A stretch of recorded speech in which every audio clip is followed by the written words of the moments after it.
मुश्किलों से भाग जाना आसान होता है। मुश्किलों से भाग जाना आसान होता है। हर पल जिंदगी का इम्तिहान होता है। और ध्यान रखना, जो छोड़ देते हैं समय से पहले जंग का मैदान, उनको कुछ नहीं मिलता। जो अंतिम सांस तक डटे रहते हैं, उनके ही कदमों में जहान होता है।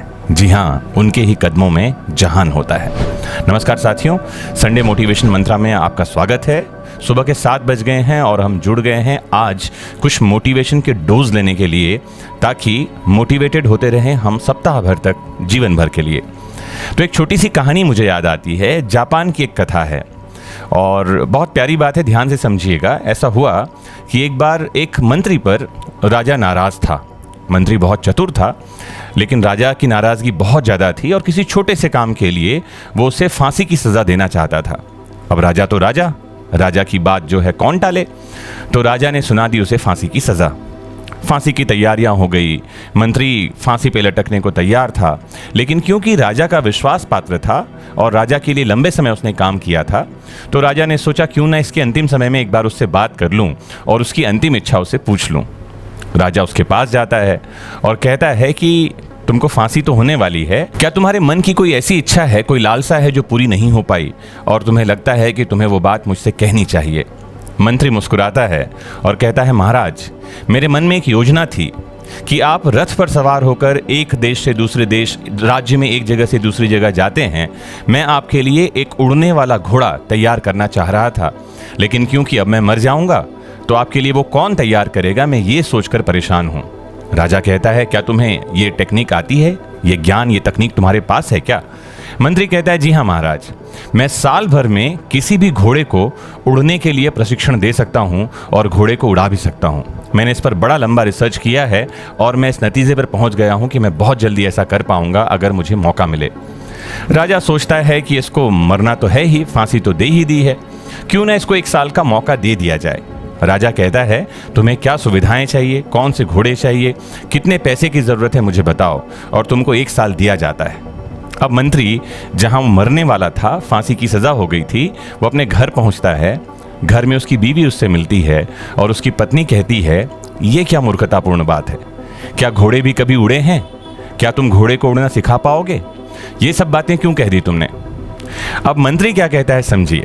मंत्री कहता है कि जीवन की अंतिम सांस तक जो डटे रहते हैं, उनके ही कदमों में जहान होता है। मंत्री कहता है, समझना, यहाँ से 4 अलग तरह की संभावनाएं बनती हैं। पहली संभावना, वो कहता है, कौन जाने इस 1 साल में मैं नेचुरल डेथ, प्राकृतिक मौत मर जाऊं। किसने देखा है जीवन कितना लंबा है। वो कहता है, कौन जाने राजा ही 1 साल में न रहे, राज्य बदल जाए। वो कहता है, कौन जाने इस 1 साल के भीतर मैं घोड़े को उड़ना ही सिखा दूं। कौन जाने घोड़ा ही उड़ जाए, कोशिश कर लेने में क्या हर्ज है। और वो कहता है, मान लो ये तीनों ही बातें नहीं हुई, मान लेते हैं ऐसा, तो भी मुझे जीवन के 1 स्वर्णिम साल और मिलते हैं, मैं अपने जीवन का 1 साल और जी पाऊंगा, क्या यही कम है? ये जो मंत्री ने चतुराई भरा काम किया, इसे ही कहते हैं अंतिम सांस तक डटे रहना। हमारी समस्या ये है कि हम कोई प्रयास एक बार करते हैं, पूरे मन से भी नहीं करते, और अगर असफल हो जाते हैं तो इसी बात से परेशान रहते हैं। अंतिम सांस तक डटे रहना, ये हमने कभी सोचा ही नहीं, कभी हमने सुना ही नहीं। तो ध्यान रखिए, जब कभी जीवन में सफलता की ओर आगे बढ़ रहे हो ना, तो इस बात को मान कर चलें कि सफलता मिल ही जाएगी। लेकिन अगर किसी कारण से सफलता नहीं मिली, क्योंकि सफलता के बहुत सारे फैक्टर्स हैं, आपका परिश्रम आपके हाथ में है, आपकी तैयारी आपके हाथ में है, लेकिन कई सारे फैक्टर्स होते हैं। सोशल, सामाजिक कंडीशन होते हैं, इकोनॉमिक, आर्थिक कंडीशन होते हैं, फिर परिवार में बहुत सारी घटनाएं, दुर्घटनाएं घटती रहती हैं, और इन सब का असर हमारी सफलता पर, हमारे आगे बढ़ने पर पड़ता है। कोई कितना भी कह ले कि हम इससे अफेक्टेड नहीं रहते हैं, लेकिन ऐसा नहीं होता। इनका इफेक्ट हमारी लाइफ में होता है और उस इफेक्ट का इफेक्ट भी दिखाई पड़ता है। तो प्रभाव क्या है, वो डिपेंड करता है कि हम कैसी परिस्थितियों से होकर गुजर रहे हैं।